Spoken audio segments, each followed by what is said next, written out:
나는 자유. 기독교인의 자유는 세 가지 것이 있습니다. 웨스트민스터 20장에서는 세 가지 것을 이렇게 이야기합니다. 율법으로부터의 자유, 첫 번째가 율법으로부터의 자유, 두 번째가 하나님의 진노로부터의 자유, 세 번째가 자발적 순종. 이렇게 이야기합니다. 기독교 강요는 순서만 조금 다를 뿐이지 웨스트민스터 신앙고백서와 같습니다. 기독교 강요에서는 세 가지 자유를 율법의 자유, 19장 2항과 3항에서 이것을 이야기합니다. 율법에서 자유. 두 번째는 자발적 자유. 웨스트민스터에서는 이것을 세 번째라고 얘기했는데 기독교 강요는 두 번째로 이야기합니다. 4항에서 6항까지 자발적 자유를 이야기하고 세 번째가 아디아포라의 자유, 7항에서 9항까지 이야기합니다. 율법에서부터 자유는 2항에서 3항에 이야기하는데 칭의에 대한 확신을 구할 때 율법의 의를 뛰어넘는다는 것이죠. 이것이 율법의 자유를 이야기합니다. 율법을 뛰어넘는다는 것. 자발적 자유는 4항에서 6항에서 이야기하는데 율법의 강요 없이 자발적으로 순종하는 것을 이야기합니다. 누가 시키지 않아도 그냥 자발적으로 행하는 것. 이것이 자발적 자유입니다. 세 번째 아디아포라의 자유는 평범한 것으로부터의 자유, 7항에서 9항까지인데요. 종교적 의무에 얽매이지 않는 것에 대해, 범하는 것에 대해서, 그리고 연약한 지체를 고려해서 행하는 것을 이야기합니다. 이것은 우리 삶과 밀접한 관계를 가지고 있죠. 그래서 이 세 가지 것이 바르게 정리되어야 칭의에 대한 개념이 바르게 정리가 됩니다. 칭의에 대한 개념이 정리가 안 되면, 이것이 안 되면 칭의에 대한 개념이 바르게 정리가 되지 않게 됩니다. 자, 책으로 들어가서 이 자유의 키워드는 양심이라는 것을 기억하십시오. 양심과 평화, 양심의 평화가 있다는 것을 기억하시고요. 기도의 키워드는 자녀됨, 이런 것을 기억하십시오. 진리가 너희를 알지니 진리가 너희를 자유케 하리라와 아들이 너희를 자유케 하면 너희가 참으로 자유하게 되리라 라는 말씀을 읽을 때 어떤 생각이 드십니까? 자유는 칭의에 부과된 것이죠. 칭의로부터 나오는 것이 자유죠. 자유를 주신 목적에 대해서 나옵니다. 그리스도께서 우리를 자유케 하려고 자유를 주셨으니 그러므로 굳세게 서서 종의 멍에를 매지 말라. 자유를 주신 목적은 거룩과 의로움으로 하나님을 섬기게 하기 위해서입니다. 거룩과 의로움, 이것은 하나님의 형상입니다. 하나님의 형상으로 하나님 앞에 살게 하기 위해서입니다. 죄의 잔재는 율법주의가 되게 합니다. 완벽을 요구하게 합니다. 율법은 완벽을 요구하게 됩니다. 더군다나 자기는 그렇게 하지 않고 타인에게 그것을 요구하는 것이 율법주의입니다. 그런데 이때 자유케 하려고 자유를 주셨다고 할 때 NIV 성경은 이 프리덤이라는 단어를 썼습니다. 굴레가 없다는 뜻으로 이 자유를 썼습니다. 그러므로 굳세게 서서 다시 종의 멍에를 매지 말라라고 하는데 이때는 갈라디아서 4장 24절에서부터 나오는 말씀인데요. 종으로 하갈이 낳은 종을 이야기합니다. 다시 말하면 종의 멍에를 매지 말라는 말은 율법을 의미합니다. 율법의 멍에를 매지 말라라는 뜻입니다. 말씀을 읽으면서 자유에 관한 생각을 하게 될 것입니다. 리버티와 우리는 프리덤에 대해서 배웠습니다. 프리덤은 아무런 제약이 없는 자유, 죄의 저주로부터의 자유라고 할 때 이 프리덤이라는 단어를 씁니다. 율법의 저주로부터, 율법의 굴레로부터 할 때 이 프리덤이라는 단어를 씁니다. 그런데 기독교인의 자유라고 할 때 이 프리덤이라는 자유가 아니라 리버티라는 자유입니다. 의무가 있는 자유를 이야기합니다. 기독교인들이 누리는 자유는 무엇일까요? 이제 리버티의 자유에 대해서, 그리고 동시에 프리덤의 자유에 대해서 이야기합니다. 기독교 강요 3권은 내적 은혜를 받는 길에 대해서 설명합니다. 믿음이 바로 이것이다라면서 7가지로 설명합니다. 믿음에 대해서 참된 믿음을 가졌다고 이야기할 때는 이 7가지 것이 가지고 있어야 됩니다. 그래서 이 개념이 무엇인지 바르게 알고 있어야 믿음이 있다라고 할 수 있습니다. 그래서 기독교 강론 3권에서는 성령과 믿음의 관계를 3권 1장에서 이야기합니다. 성령에 대해서 설명합니다. 성령이 어떤 분은 어떤 일을 하시는지 분명히 알고 있어야 됩니다. 3권 1장에서 성령과 믿음의 관계에 대해서 설명합니다. 왜 믿음의 관계에서 설명하냐면 성령의 주된 사역이 믿음 사역이기 때문에 그렇습니다. 그런 다음에 3권 2장에서는 믿음의 정의를 내립니다. 믿음이 무엇인가? 3권 2장에서. 그래서 믿음은 우리가 알고 있는 대로 우리를 향하신 하나님의 호의에 대한 확실하고 확고한 지식이다 라는 지식이다, 어크널리지라는 것을 우리가 정의를 내렸습니다. 3권 2장에서 정의를 내립니다. 두 번째, 믿음이 무엇인가? 처음에는 성령이 어떤 분인가? 두 번째는 믿음이 무엇인가? 세 번째는 믿음의 결과가 무엇인가? 3권 3장에서 10장까지 믿음의 결과, 즉 회개에 대해서 설명을 합니다. 회개의 삶이죠. 정확히는 회개에 대해서 설명을 합니다. 세 번째가 회개. 그러니까 믿음과 회개는 연결되어 있습니다. 믿음이 있다고 할 때 회개의 삶이 없으면 그것은 믿음이 있는 것이 아니죠. 네 번째는 믿음의 혜택이 나옵니다. 믿음의 혜택이 과연 무엇인가? 3권 11장에서 13장까지 믿음의 혜택에 대해서 설명합니다. 그래서 칭의가 믿음의 혜택입니다. 그래서 칭의에 대해서 3권 11장에서 13장까지 설명하고요. 3권 14장에서부터 18장, 19장까지 선행에 대해서 설명하고 19장에서 이 기독교인의 자유에 대해서 설명합니다. 그러니까 칭의, 선행, 다른 말로 성화, 칭의, 성화, 자유, 이것은 믿음의 혜택이다 라고 기억하셔야 합니다. 그러니까 믿음과 관련되어 있어요. 칭의, 성화, 자유는. 그런 다음에 다섯 번째가 믿음과 관련해서 7가지를 나오는데 기독교 강론 3권에서 다섯 번째가 기도입니다. 믿음과 기도의 관계가 무엇인가? 기도는 양자됨이 키워드라고 이야기했습니다.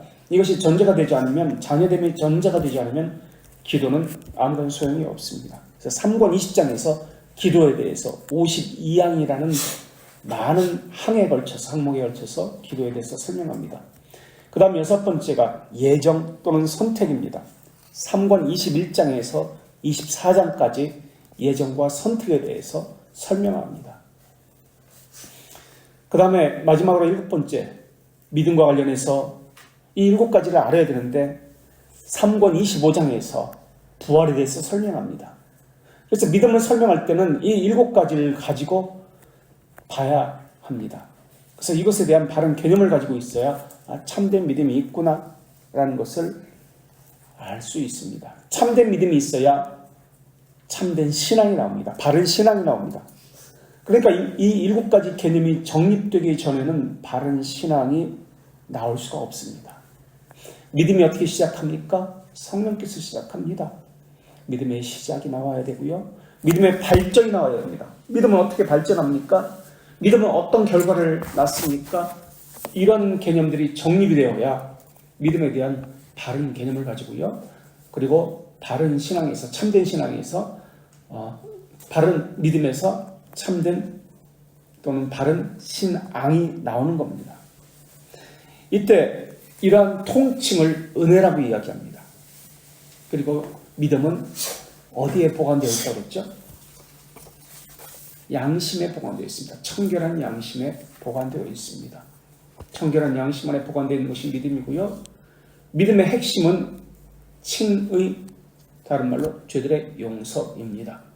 그래서 믿음 안에 보관되어 있는 핵심은 칭의다, 죄들의 용서에 관한 것이다. 이게 바로 복음이다, 언약이다 라고 이야기합니다. 자, 그래서 우리는 믿음의 혜택 가운데 지금 칭의를 배웠고 선행을 배웠고 지금 자유를 하고 있습니다. 그래서 믿음과 관련되어서 기독교 강요 3권에서는 이야기합니다. 근데 기독교 강요 3권은 내적인 은혜를 받는 길에 대해서 설명합니다. 내적 은혜를 받는 길에 대해서 설명한다면 외적인 은혜를 받는 길에 대해서도 설명하겠구나 라고 알 수 있습니다. 3권은 내적인 은혜를 받는 길에 대해서 설명을 한다면 4권은 외적인 은혜를 받는 길에 대해서 설명합니다. 내적이라는 것은 개인적인 것을 이야기하고 외적이라는 것은 교회를 통해서 주시는 것을 이야기합니다. 그런데 내적 은혜를 받는다는 것은 외적인 은혜를 통해서, 그러니까 교회를 통해서 내적으로 받는다는 개념으로 이해하셔야 합니다. 그래서 참된 신자는 바른 믿음을 갖기를 원한다면 참된 교회에 등록을 해서 참된 교회를 통해서 외적 수단이 있습니다. 외적 수단은 세 가지 것이 있죠. 말씀, 성례, 기도입니다. 참된 교회에 하나님께서 보관해 놓으신 외적인 수단, 말씀, 성례, 기도를 통해서 그러한 가르침을 받고 이것을 통해서 은혜가 부어질 때 내적인 은혜를 받는다라고 합니다. 그래서 믿음을 강화시킵니다. 이때 이 7가지 측면에서, 지금 말씀드렸던 7가지 측면에서 믿음을 생각해야 합니다. 그래서 7가지 것이 바르게 정립되어야 바른 믿음을 가졌다라는 것을 알 수 있습니다.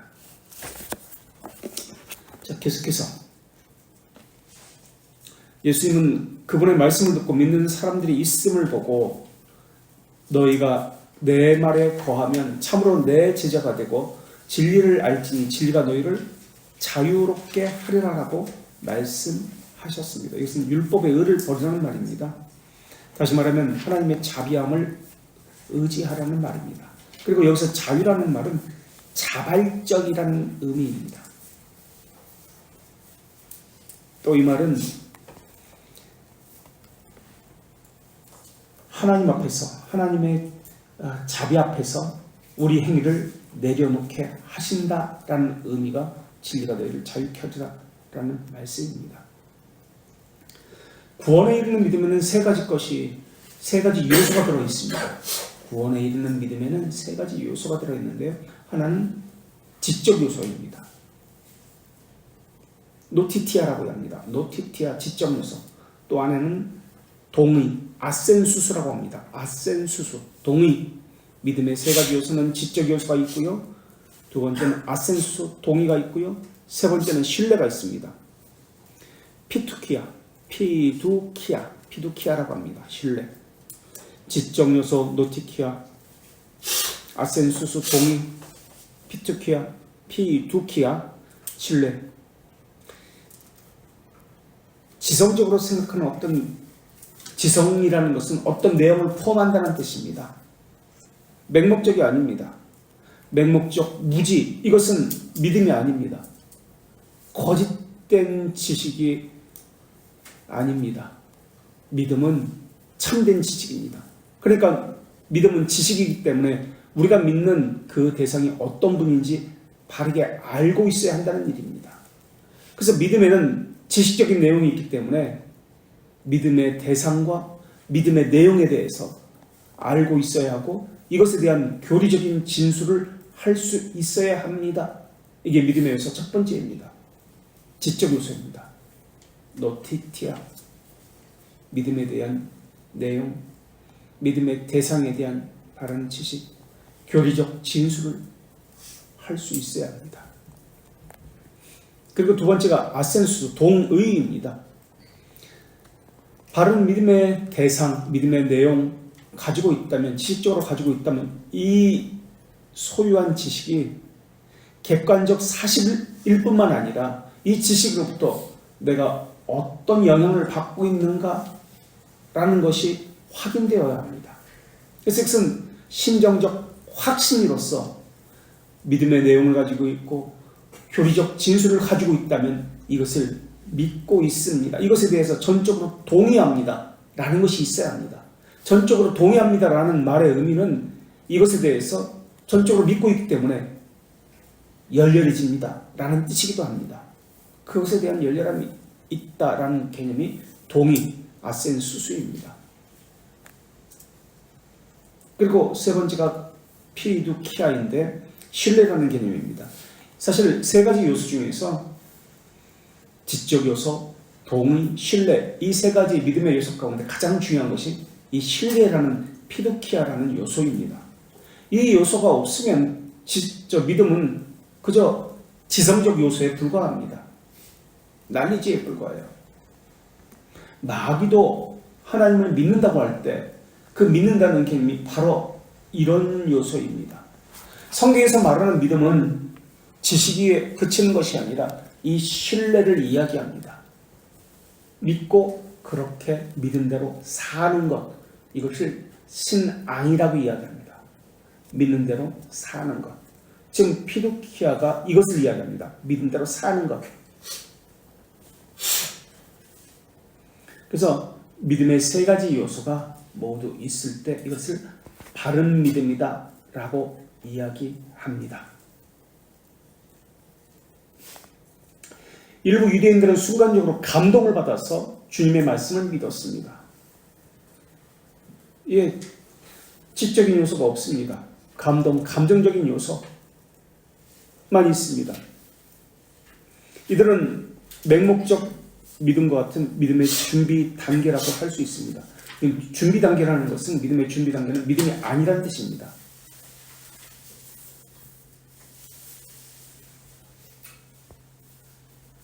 근데 현대 사람들은 믿음에 무슨 힘이 있는 것이라고 생각하죠. 믿음에 지난 시간에도 이야기했지만 능력이 있는 것이다. 에너지가 있다. 아닙니다. 믿음은 수단입니다. 인스트루먼트, 아무것도 아니다라는 뜻이에요. 도구라는 뜻입니다. 그릇이라는 뜻입니다. 그릇이 중요한 게 아니라 그 안에 담겨있는 내용물이 중요합니다. 그릇은 하나님께서 하신 것이지만 그것을 담게 하겠다라고 하신 것이지만 사실은 아무것도 아닙니다. 그래서 거짓 믿음에는 세 가지 것이 있다라고 칼빈은 이야기합니다. 거짓 믿음은 맹목적 믿음이 있다라고 3권 2장 3항에서 이야기합니다. 맹목적 믿음이 있다. 이거 거짓 믿음이다. 맹목적 믿음. 무지에 근거한 믿음이에요. 모르는 거예요. 믿음이 뭔지 믿음의 대상에 대해서 전혀 모르고 믿는 거. 맹목적으로 믿는 거. 이거 거짓 믿음이다. 두 번째 거짓 믿음은 칼빈은 3권 2장 9항에서 이야기하는데 미성숙한 믿음이라고 이야기합니다. 미성숙한 믿음. 도덕성만 강조하는 것을 이야기합니다. 미성숙한 믿음. 그런데 한국교회에서는 일반적으로 설교라든지 믿음을 이야기할 때 도덕적인 것만 강조하죠. 윤리도덕적인 설교를 하죠. 도덕성만 강조하는 것. 미성숙한 믿음. 3권 2장 9항에서 거짓 믿음이다 라고 칼빈은 그렇게 이야기합니다.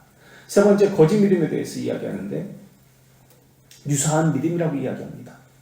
3권 2장 11항에서 칼빈이 이야기합니다. 3권 2장 11항에서 유사한 믿음, 유기된 자가 갖는 일시적인 믿음을 유사한 믿음이라고 이야기합니다.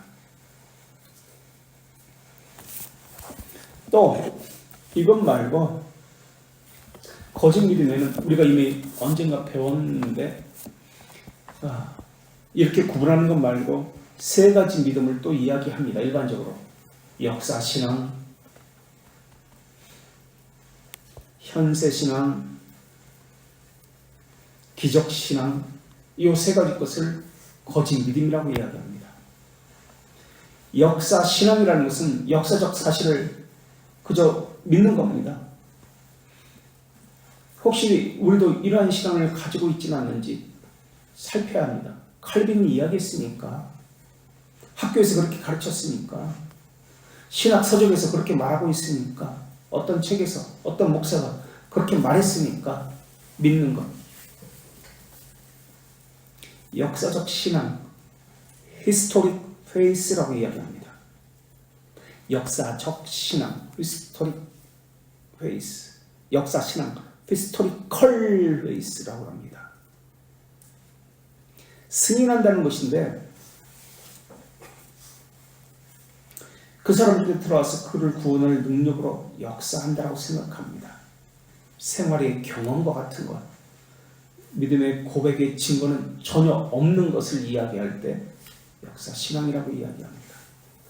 이 신앙은 신학적 지식은 많이 가질 수 있습니다. 그러나 삶의 증거가 없습니다. 삶에서는 전혀 이것이 나타나지 않습니다. 이러한 것을 역사 신앙이라고 이야기합니다. 이 거짓 신앙입니다. 역사 신앙, 히스토리컬 faith. 그리고 두 번째가 현세 신앙인데요. 그러니까 누가복음 8장에 나오는 믿음을 받을 때 기쁨으로 받습니다. 그런데 뿌리가 없어서 잠시 후에는 시험 받을 때에는 배반하는 자입니다. 구원받지 못했는데도 어떤 상황적인 것에 의해서 흔들리고 배반하는 자들. 그런데도 불구하고 믿는다고 표현합니다. 임시적인 신앙입니다. 다른 사람들처럼 말씀을 받을 때는 기쁨으로 받습니다. 그러나 상황이 어려우면 이런 것을 시험이라고 하는데, 시험은 분기점, 갈림점이라고도, 갈림길이라고도 이야기할 수 있습니다. 그때 어느 것을 선택해야만 할 경우가 있을 때 배반하고 등지고 떠나게 되는 신앙, 현세 신앙입니다.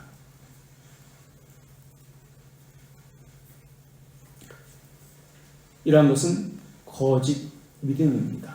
이러한 특징은 바위에 막혀서 또는 돌짝밭에 뿌려져서 내가 여기부터는 양보하지 못한다는 것이 있습니다. 여기까지는 내가 양보해. 여기까지는 내가 할 수 있어. 그러나 여기가 한계점이야.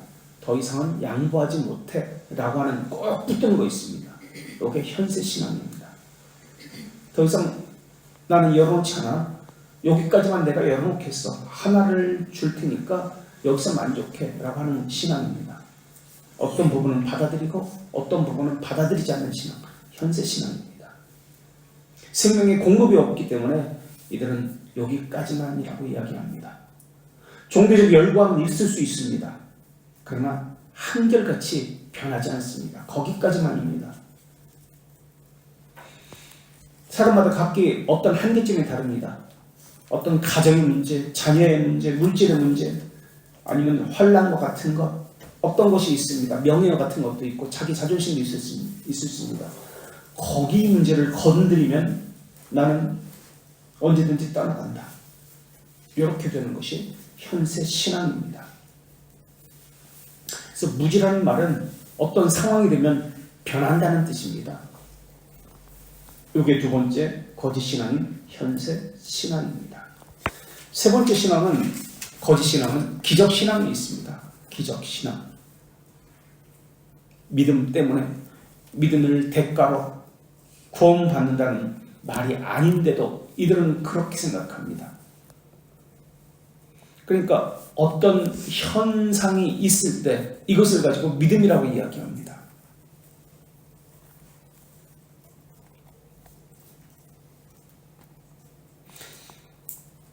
귀신이 내쫓겼다.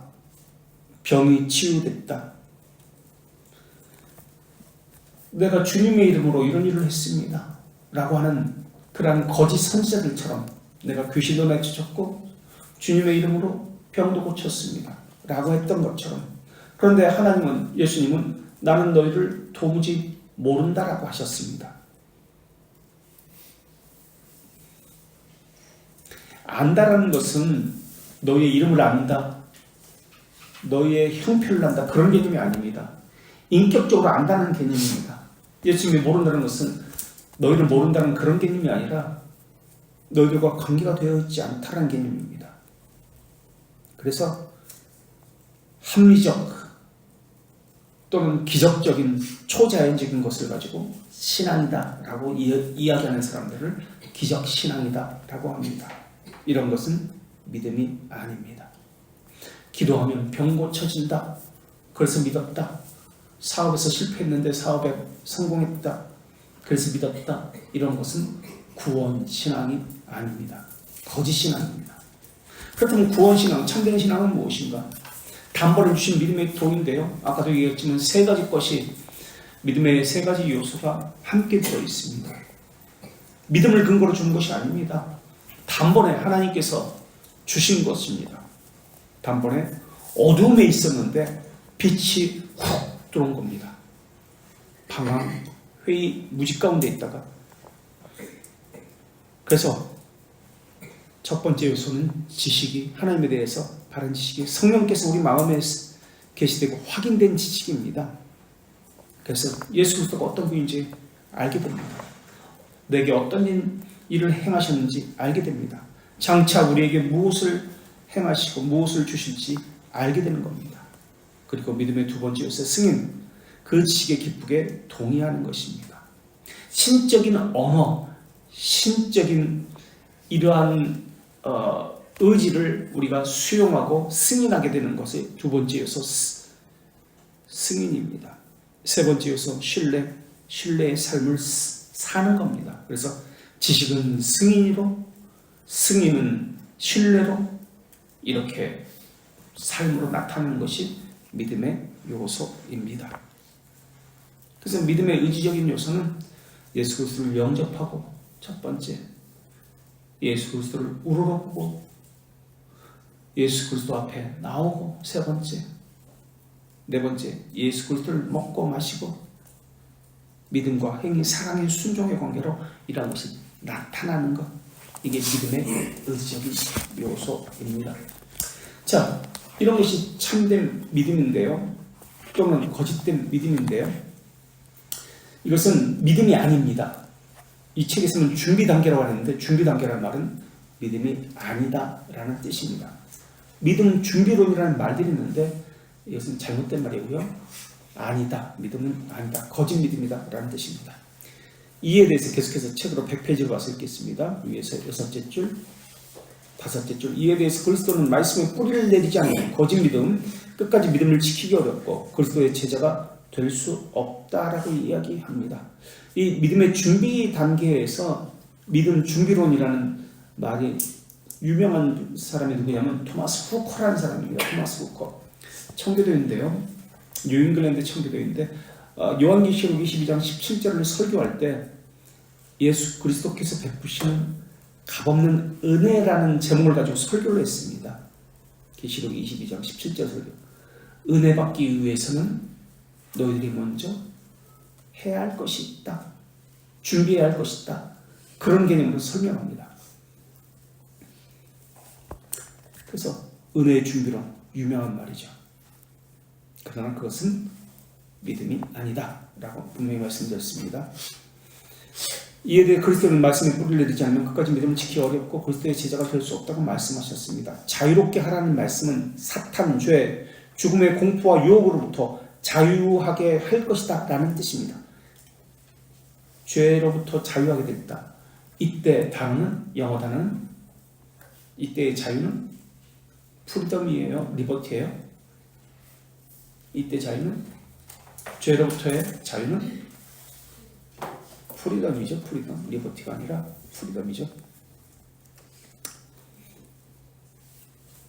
지금 요거는 웨스트민스터 신화문에서 20장에 기록된 게 나온 겁니다. 죄악으로부터 자유, 죄의 주도권으로부터 자유, 죄의 저주로부터 자유, 노예적 공포로부터의 자유, 의식법의 멍해로부터의 자유. 웨스트민스터 신화문에서 20장에 나온 것을 요 한 줄로 요약해서 지금 이렇게 쓴 거예요. 죄, 죽음의 공포, 유혹으로부터 자유하게 할 것이다. 우리가 죄들을 범하는 이유는 죄의 잔재 때문에도 그렇습니다. 죄의 노예이기 때문임을 암시하는 말씀입니다. 주님은 이 말씀을 통해서 영의 부패한 기능들이 죄의 공포와 유혹에서 벗어나야 한다고 권하십니다. 성령에 의해서 종성되었던 것은 죄의 유혹과 공포에서 자유를 얻게 되는 것입니다. 프리덤의 자유. 그 자유가 참된 것인지 알려면 진리를 따라 살아가는지 따져보면 됩니다. 자유라는 말은 자발이라는 뜻입니다. 자유라는 말은 동시에 책임이라는 의미입니다. 자발이라는 말은 동시에 하나님을 사랑한다는 의미입니다. 왜 자발이 됩니까? 하나님께서 자기 계시를 통해서 하나님의 영광을 그 사람에게 명시했기 때문에 그렇습니다. 그래서 하나님의 호의를 받은 이 사람은 하나님을 기쁘게 하고 싶어집니다. 그래서 중생된 자에게는 자기만 아는 이기심이 제거되어서 내려놓게 됩니다.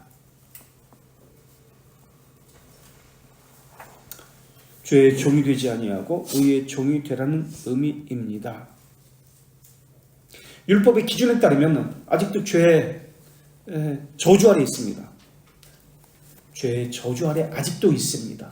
그러나 하나님과의 자녀됨의 관계는 의도한 대로 이 일을 완성하지 못해도 신뢰합니다. 순종하게 될 것입니다. 거기서 양심의 평화가 옵니다. 그 일을 못해도, 율법적으로 시키는 그 일을 못해도 관계가 된 사람은 그래도 자유합니다.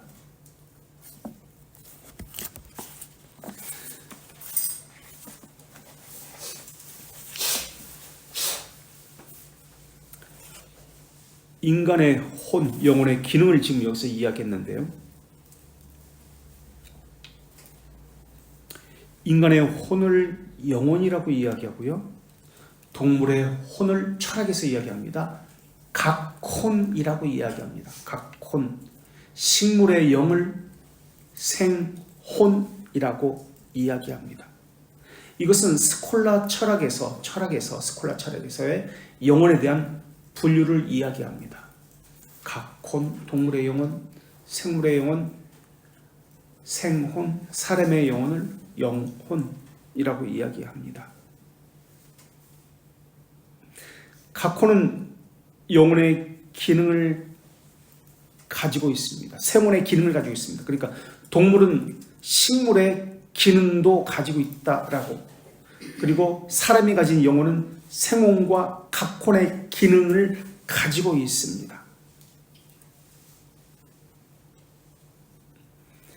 물질로 구성된 육체입니다. 물질로 구성된 육체가 살아있다라고 할 때는 영혼과 결합되어 있어야 합니다. 영혼과 결합되지 않은 육체는 살았다라고 이야기할 수가 없습니다. 그래서 결합되어 있을 때 이것을 두 개의 본성이라고 이야기하지 않고 하나의 본성으로 결합되어 있다라고, 단일한 본성으로 형성되어 있다라고 이야기합니다. 그것을 사람이라고 이야기합니다. 그래서 영혼과 육체가 함께 결합되어 있다. 사람들은 영혼과 그러니까 영과 혼을 분리해서 사용합니다. 그런데 성경은 영과 혼을 함께 사용합니다. 혹시 이런 얘기 들어보셨어요? 사람의 구성은 육체와 영과 혼이다. 2분설이냐 3분설이냐? 아니다. 사람은 영혼과 육체로 되어 있다. 이것은 2분설이라고 하거든요. 어떤 게 맞을까요? 3분설이 맞나요? 성경에서는 2분설을 이야기하나요?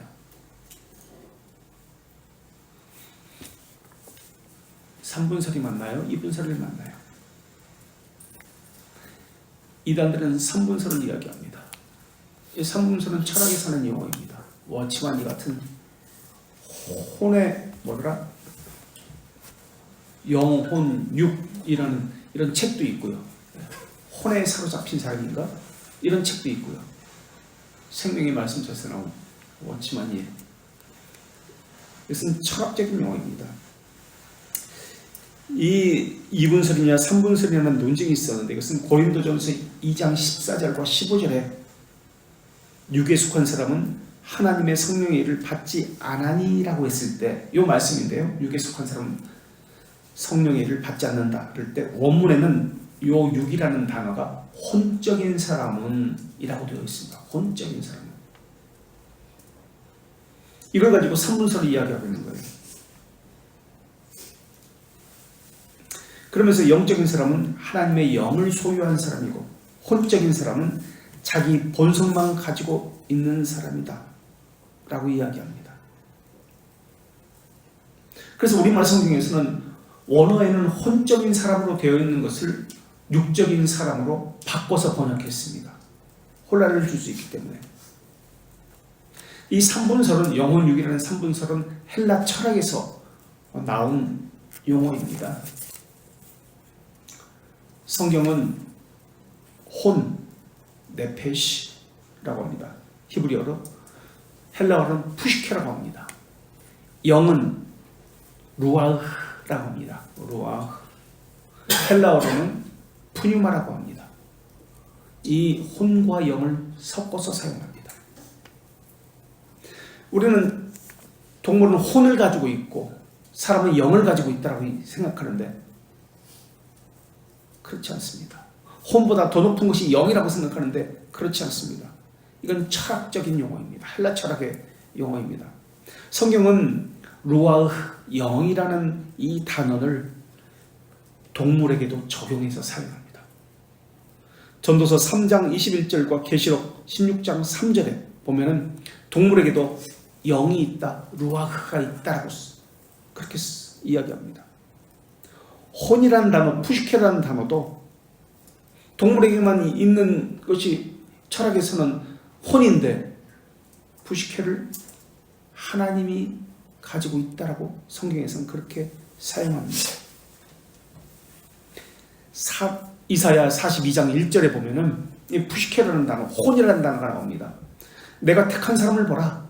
내가 나의 영을, 우리말 성경에는 영이라고 나왔지만 원어에는 혼, 푸시케를 그 사람에게 주었다라고 합니다.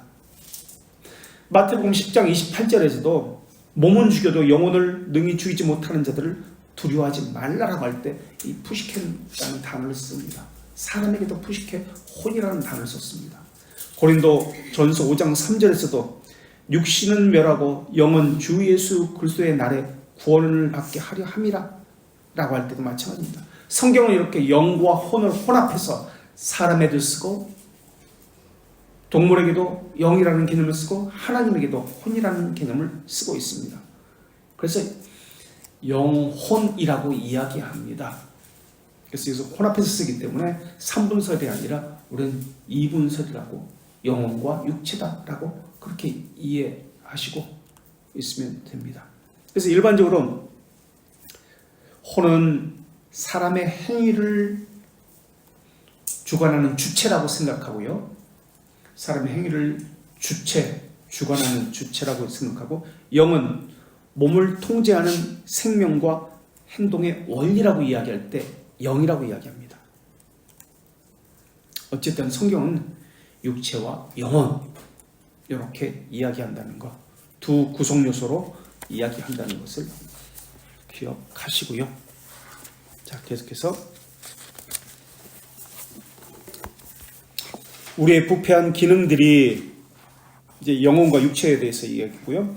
부패한 기능들이 여전히 우리에게 있기 때문입니다. 그것과의 싸움, 즉 죄 죽이기는 불가피합니다. 참된 회개의 삶을 이야기하죠. 지상의 삶에서 완전한 자유는 불가능하지만 최종적 승리는 보장된 상태입니다. 이긴 싸움을 마무리한다고 보는 것이 좋을 것입니다. 마무리가 필요한 싸움이기에 죄와 싸우기 위해서 부단히 경건의 훈련에 힘써야 합니다. 중생한 자가 거룩한 삶을 살지 않는 것은 불가능합니다. 이거 벨지카에서 설명하고 있는 거예요. 이것은 하나님에 대한 자발적 순종을 이야기합니다. 조금 다른 측면의 자유를 살펴보도록 하겠습니다. 그리스도께서 우리를 자유롭게 하려고 자유를 주셨으니 그러므로 굳게 서서 다시는 종의 멍에를 매지 말라라고 했습니다. 우리는 자유 있는 여자의 자녀입니다. 죄의 종도 아니고 사탄의 종도 아닙니다. 다시 종의 멍에를 종의 삶을 살 이유가 없습니다. 굳게 서서 흔들리지 말아야 합니다. 아담은 하나님께서 주신 자유를 가지고 죄를 짓고 불순종합니다. 중생한 자도 여전히 죄를 짓지요. 우리는 자유라는 개념이 무엇인지 분명히 알고 있어야 합니다. 그리고 자유의 목적도 무엇인지 분명히 알고 있어야 합니다. 자유는 항상 무엇과 관련을 맺냐면 하나님의 뜻에 순종하는 것과 관련을 맺습니다. 그런 의미에서 리버티입니다.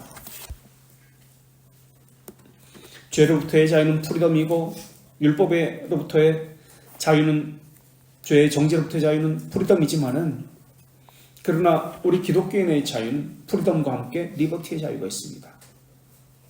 자유의 목적이 항상 하나님의 영광과 관련되어 있기 때문에 그렇습니다. 하나님의 뜻에 순종하는 것과 관련되어 있습니다.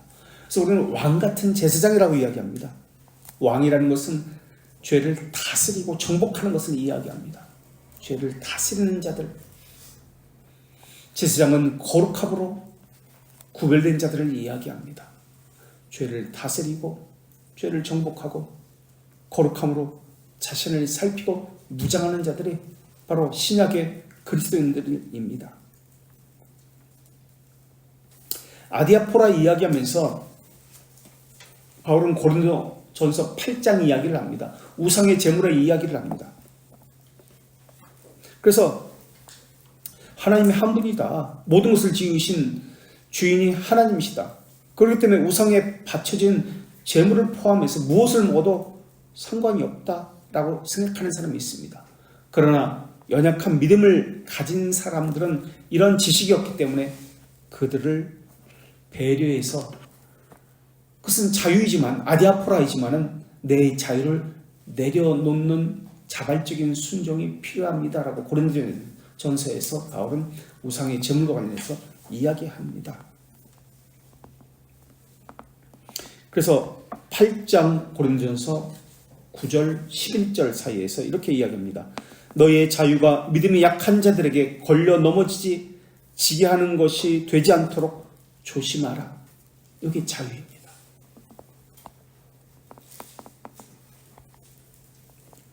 그러면서 내 지식으로 네 믿음이 약한 자가 멸망하나니 그는 그리스도께서 그를 위하여 죽으신 너의 형제니라 라고 말씀하고 있습니다. 그래서 울타리 안에서의 자유를 설명합니다. 다른 연약한 믿음의 지체를 배려하라.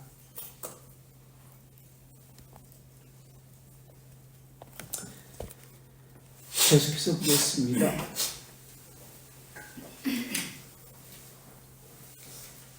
신자는 여전히 죄와 싸우고 있습니다. 세상과 여전히 영향을 받으면서 살고 있습니다. 사탄은 여전히 우리를 유혹하고 죄의 지배로부터 우리는 벗어났지만 죄의 영향력을 발휘하고 있습니다. 그러나 신자는 이 세상에 살지만은 이 세상에 살고 있다 해도 세상에 속하지 않은 자처럼 거룩함을 추구하며 살아야 합니다. 그래서 하이델베르크 89문에 죄주기를 해야 합니다라고 이야기합니다. 죄를 피하고 미워해야 합니다. 옛사람 주기를 해야 합니다. 그리고 하이델베르크 90문에 새사람 살리기를 해야 합니다라고 이야기합니다. 하나님의 뜻을 따르는 삶을 살아야 합니다라고 이야기합니다.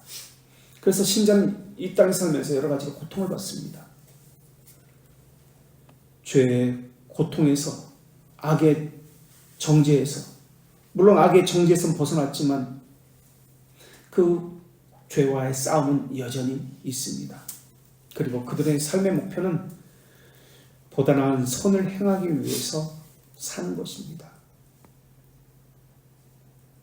그래서 신자의 죽음의 의미는 하이델베르크 42문에 나오는 것처럼 죄값을 치르기 위해서 죽는 것이 아니라 죄를 짓는 것을 그치기 위해서, 죄와의 모든 고리를 끊고 영생에 들어가기 위해서 신자의 죽음의 의미가 있습니다.